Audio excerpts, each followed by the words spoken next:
ካብ ማእኸላይ ኮሚቴ ህዝባዊ ወያነ ሓርነት ትግራይ ዝተዋሃበ እዋናዊ መግለጺ አቶ ጌታቸው ረዳን ውሳነ ውድብ ህወሓት ሲዑ ዝሃብዎ ግብረ መልሲ ካብ እንግሊዝኛ ተርጉምና ሒዝናልኩም ቀሪብና ኣለና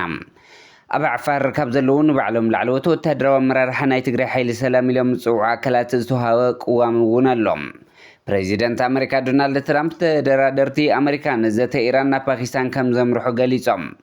ኢራን ንሄርሙዝ 100 ምዕፃው ኣውጃ ኩለን መራኸብ መርገጽ ክሕዛ ተኣዚዘን ኣለዋ ኣብ መወዳእታ ካብ ኢራን እንተይወፃና ኢራን ካብቲ ቅድሚ ኩናት ዝነበረ ደረጃ ብዝቐልጠፈ ዓቕሚ ምውንጫፍ ሚሳይል ዳግማይ ትሃንጽ ከም ዘላ ላዕለዋይ ኣዛዚ ኮር ሓለዋ ሰውራ ኢራን ገሊፆም ሰላም ኣብ መላእ ዓለም እትርከቡ ተኸታተልቲ መደብና ዜናታት ዝዕለት በርእስተ ዜና ፈሊምና ናብ ዝርዝሮም ክነስግረኩም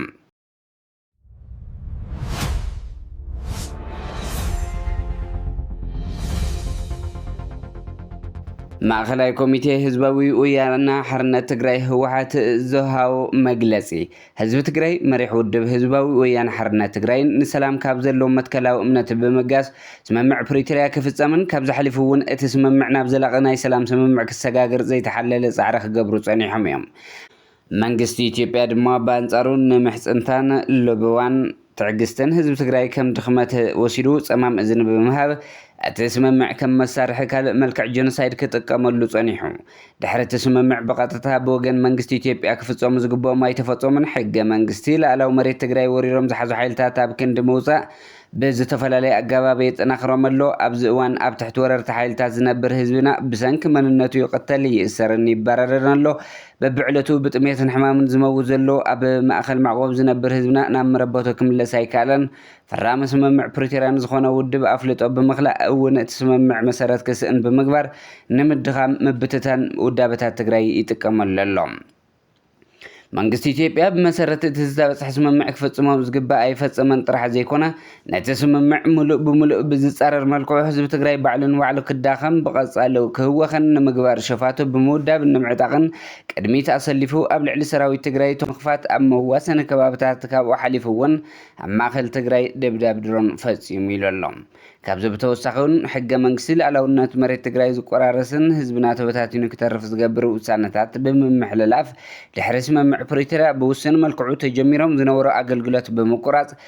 ንመሃያ ሰራሕተኛታት መንግስቲ ሓዊሱ ባጀት ብምኽልካልን ብሓፈሻ ድማ ኣብ ልዕሊ ትግራይ ዳግም ዕፅዋን ክባን ብምድጋፍ ኣጋር ሰራዊቱን ኣለኒ ዝብሎ መከናይዝድ ሓይሉን ናብ ትግራይ ብምጽጋዕ ዳግም ደማዊ ኩናት ንምኽፋት ኣብ ምህንዳድ ይርከብ በዚ እውን ንሃልዋትን ድሕነትን ህዝቢ ትግራይ ዝበኣሰ ሓደጋ ከንጸላሉ ገይርዎ ኣሎ ይብል በዚ መሰረት ማእኸላይ ኮሚቴ ህዝባዊ ወያነ ሓርነት ትግራይ ህወሓት ካብ 7 ክሳብ 8 ሚያዝያ 2018 ገዝ ኣብ ዘካየዶ ስሩዕ ኣኼባ ኣፈጻጽማ ስምምዕ ፕሪቶሪያ ህልው ኩነታት ብዕምቆትን ስፍሓትን ብምዝታይ ምእንተ ሰላም ተባሂሉ ተወንዚፉ ዝጸንሐ መግለጺ ሉዓላዊ ስልጣን ወሳንነት ህዝብን ዝኾነ ኣስታት 2.8 ሚልዮን ህዝቢ ዝመረጾ ቤት ምኽሪ መንግስቲ ትግራይ ናብ ስርሑ ክምለስ ወሲኑ ኣሎ ኢሉ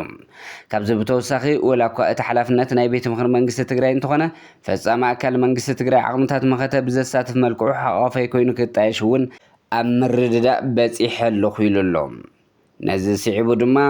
ካብ ዝተፈላለዩ ኣካላት ዝተፈላለዩ ተቃውሞታት ይስምዑ ኣለዉ ብዙሓት ሰባት ነዚ ውሳነ ውድብ ኣብ ምቅዋም ዝርከቡ ኣብ ማሕበራዊ መራኸብታት ዝነጥፉ ኣካላት ዛጊድ ነዚ ውሳነ እዚ ብትሪ ክቃወሙ ኢና ንዕዘብ ዘለና እቲ ኣብ ዝተኻየደ መረፃ ግዚኡ ዝሓለፎ ነዚ ኩነታት ዘይጠልምን ትግራይ ናብ ዝኸፍእ ሓደጋ ዘእቱን ክብሉ ድማ ይገልጹ ህዝቢ ትግራይ ነዚ ውሳነ ብዝኾነ ይኹን መንገዲ ክድግፎ ይግባእን ጥራሕ ዘይኮነ ኣትሪሩ ክዋግኦ ዝግባእ ግዚኡ ዘብቅዕ ቤት ምኽሪ ኣባላቱ ብዝተፈላለየ ምኽንያት ዝተበተንዎ ቤት ምኽሪ ሕዝቢ ዝተመርፀ ኢልካ ህይወት ከም ዘለዎ ከተምስል ምጽዓር ኣብ ልዕሊ ህዝብና ካልእ ጽንተት ምእዋጅ እዩ ክብሉ ይገልጾም አቶ ጌታቸው ረዳ ንውሳነ ውድብ ህወሓት ሲዑ ዝሃቦ ግብረ መልሲ ካብ እንግሊዝኛ ተርጉምና ሒዝናልኩም ኣለና እቲ ብዕለት 19 ሚያዝያ 2026 ብፈረንጂ ብወግዒ ዝተገልጸ ካብቲ ተሪፉ ዘሎ ሒደት ኣካል ማእኸላይ ኮሚቴ ህዝባዊ ወያነ ሓርነት ትግራይ ዝተመሓላለፈ ውሳነ ኣብቲ ድሮ ብጸገማት ተዋሒጡ ዘሎ ዞባ ካልእ ኣዝዩ ዘሰክፍ ምዕባለ እዩ ህወሓት መንግስቲ ፌደራል ንጀነራል ታደሰ ወረደ ከም ፕሬዚደንት ግዚያዊ ምምሕዳር ትግራይ ዘመሓላለፉ ናይ ስልጣን መነዋሕ ብወግዒ ብምንጻግ ብዝበለጸ ድማ ነቲ ቅድሚ 2020 ዝነበረ ክልላዊ ባይቶ እንደገና ንምምላስ ብምውሳኑን ነውዕሊ ፕሪቶሪያ ውድቕ ዝገብር ስጉምቲ ወሲዱ ኣሎ ምክንያቱ እቲ ቅድሚ ኩናት ዝተወሰዱ ፖለቲካውን ምሕደራውን ስጉምትታት ምፍራስ ሓደ ካብቶም ቀንዲ ኣካላት እቲ ውዕሊ ስምምዕ ነይሩ ይብል ህወሓት ዘቕረቦ ምክንያት ብዘየግድስ እዚ ውሳነ እዚ ነቲ ብሳላ ውዕሊ ፕሪቶሪያ ዝተረኸበ ተሰባሪ ናይ ድሕሪ ጎንፂ ሰላም ብንጹር ዝነፀግ እዩ እዚ ስምምዕ እዚ ብዙሕ ጉድለታት እንተነበረ እኳ ናብ ሙሉእ ኩናት ከይተመልሰና ፀኒሕና ኣለና እቲ ዘሕዝን ግን እዚ ናይ መወዳእታ ውሳነ ህወሓት ነቲ ልሙድ ናይ ጥፋኣት ኣካይዳት ዘንፀባርቕ እዩ ፖለቲካዊ ሕልሙን ኣተሓሳስቡን ኣብ ምክልኻል ፀቢብ ረብሑ ጥራሕ ዝተሓፅረ ህወሓት ሳዕቤኑ ብዓብይኡ ኣብ ልዕሊ ሲቪል ህዝቢ ዝዓርፍ ልዑል ሓደጋ ዘለዎ ምርግጋእ ዘርግን ውጥናት የካይድ ኣሎ ኢሉ ኣሎ ስለዚ ዓለም ለኸ ማሕበረሰብ ነዚ ዘሰክፍ ምዕባለ ብህፁፅ ከትኩሩልን ካልእ መዓት ኩናት ከይመፅእ ንምክልኻል ክሰርሑን ይግባእ ብተወሳኺ ነቲ ውዕሊ ፕሪቶሪያ ብሓደ ወገን ጥራሕ ምፍራስ ከቢድ ስጉምትታት ከም ዘስዕብ ንፁር መልእኽቲ ክመሓላለፍ ኣለዎ ብተመሳሳሊ ግዜ እቲ ውዕሊ ፕሪቶሪያ ሙሉእ ብምሉእ ንኽትግበር ፃውዒቱ ከሕድስን ክሰርሕን ይግባእ እቲ ግዜ ምጥፋእ ስጉምቲ ዘይምውሳድን ዘስዕቦ ክሳራ ከምቲ ዝሓለፈ ገና ካብቲ ናይ ቀረባ ግዜ ዘስካሕካ ኮይናት ዘይሓወየ ሲቪል ዜጋታት ክኸፍልዎ እዮም ስለዚ እቲ ናይ መፍትሒ ዕድል ቅድሚ ምዕፃው ብህፁፅ ስጉምቲ ይወሰድ ይብል ኣብ ዓፋር ካብ ዘለዉ ንባዕሎም ላዕለዎት ወታደራዊ ኣመራርሓ ናይ ትግራይ ሓይሊ ሰላም ኢሎም ዝፅውዑ ኣካላት ዝተዋሃበ መግለፂ ኣሎ ከም ዝፍለጥ ኣብ መዋእል ታሪክና ተጋሩ ካብ ደገ ዝመፅእ ዝኾነ ይኹን ተፃብኦ ሓድነታዊ ዓቕምታት እናተጠቒምና እናመከትና ክሳብ ሕዚ ህላውና ውሒስና ከም ህዝቢ ክንዘለቕ እኳ እንተኻልና ኣብ ጥቅምቲ 2013 ብዝተኣወጀ ናይ ፅንተት ኩናት ዘስዕቦ ሕገ መንግስታዊ ግዛትና ተቆራሪሱ ህዝብና ካብ መረበቱ ተመዛቢሉ ኣብ ከቢድ ፀገም ይርከብ ይብል بمسارات وعلى بريتراز تتأشك زي ومحدار تجري كوكينات وطيب سلام كنبر زي خال بنيت بنن تلقى وجلو الكاود اللي تنمسخ عقبل كورن لعلو كورن زبل زي سرعة ودا بمفتار نتن ملا حزبنا كمولس أنت زد حنا سراوي تجري نه حدا جمن يا وجل مسارح تجيرو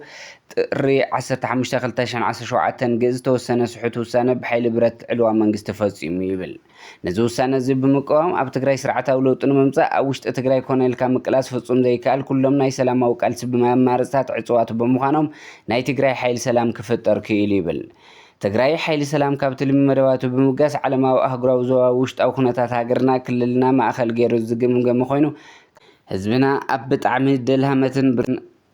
كوينون أي سلامات جزي حلف كم زلوا بعمقات قوم جمال ليبل كابزين العلي جزء موساد كم زي لنا زي جبتات سجمات خن بس حلون تزي خيلنا دما كم هزبان سلالي نازلنا يهلون حرجة نبز خف بركيلون أبيرا وبتناك السجاجر كم زخل عملو مرد دحري مبسحنا نزل صعيب وزوات ومجلس تات قوام حزنا لنا يلوم أب تجري سرعة ولوط الممسى بهرا وكبرتات ربح حزب تجري نمرجعات أب نصر علامة قلت أنفت كالسنا معريات حساسة وعينا يتقلص أي منفسنا ستقوم بصيا وحالتنا خوينا خن كالس بشم هزوناك قلب متاو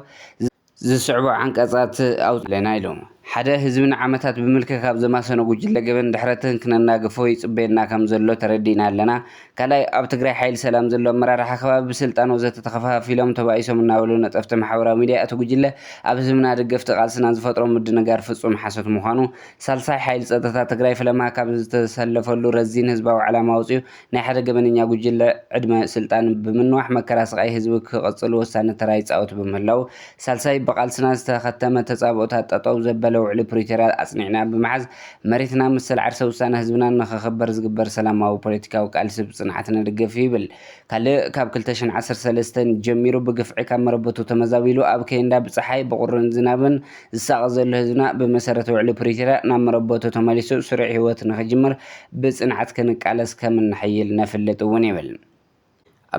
كالي أب تجري حيل سلام زلو مرارة حخباب بسلطان وزت تخفها فيلم تبايسو مناولو نطفت محاورا ميديا أتو جله اب هزمنا دغفت قالسنا زفطرو مد نغار فصوم حسد مخانو سالساي بقالسنا أب موداتا تجري مأخل كينات نمجبار نفان دجن نشعبي أدماء قدما جنبارو زجبر صار حزبين أي وحدات حيلتات روحات أغمن زحل صوم دزبال زي حق وركن موجاد كم حيل سلام تجري أدلى يزبل مسوات خنكفل كم زلنا أو سينا لنا يلوم بريزيدنت أمريكا دونالد ترامب تدرادرت أمريكا زت إيران باكستان كم زمر حقليزم دونالد ترامب بإسلام بعد زرب كم زجبرو بمحبار تيران سمع نيوكلير بمتحس كبير سعبين كم زبصحات انقام تزعتيتي أمريكان إسرائيل لمسيران زكاير زلو كينات نمقرات نابرسة كتما باكستان إسلام بادي خدو كام زلو دم حابيرم دونالد ترامب أما حبرا ومراقبتات بزرق هو صحف أمريكان خلا يزور مسيران وين تدرادر تزرر نمقبار أبي إسلام بادي زراقبو أي نتبه سلطان كمتل خفقن قلت أي قبرن أتي بمختل بريزيدنت جي فانس مرح زرر أبز حلف سومن موداتها بزي اسم معكم استزاز مزز ذكريوم بريزيدنت أمريكا دونالد ترامب إيران نوعلات نايت سممع انت زي تقبلاتو سبيلاو مسارة اللمعاتات إيران كم زعنو أفراري حملو بمودات زيننا إيران هرمز ميتاو بمعصاو أو جالا كل مراخب مرقص كحزات عزيزان إيران مصاب هرمز بقصوة ملؤ بملؤ كتعطوه بمؤواج مرقص يعقاديدات طلع محمد باقر قالي باف انت زي خيلنا بهرمز حلف سب كم زي الله بمقلاص استرر مرقص كم زلوم زملاختيو وتدراو سمزي إيران كلن أوش متفارس وش متأمان زركا مراخب أحزي زلو أبوتاك صنحة عزيزم اللوم إيران كابت قدم كنا زنور درجة بزغل طفع عقم منجف ميسايل داقم تانس كم زلاون لعلوي أزازو كور حلوة سورة إيران قلي صلهم لعلوي أزازو كور حلوة سورة إيران اتهاجر أبتز تخير زلو تخصد دوم مبالون انتخونا كابت زنور زغل طفع نهر تغييرو تحت غرص موقع ميسايلات سوالون فرتن تتكو كم زلا يقلل أزاز كفل أير سبيسن إسلامو حلوة سورة ميجر جنرال ماجد موسافي إيران محوين معباين سرعتات موقع كم استقالات قليصهم اللو مباركز كبرات تخطات التمرمنا زيناتات زعلتها بزكم بيتناس السنة نعخم سلام نعخ تقرأي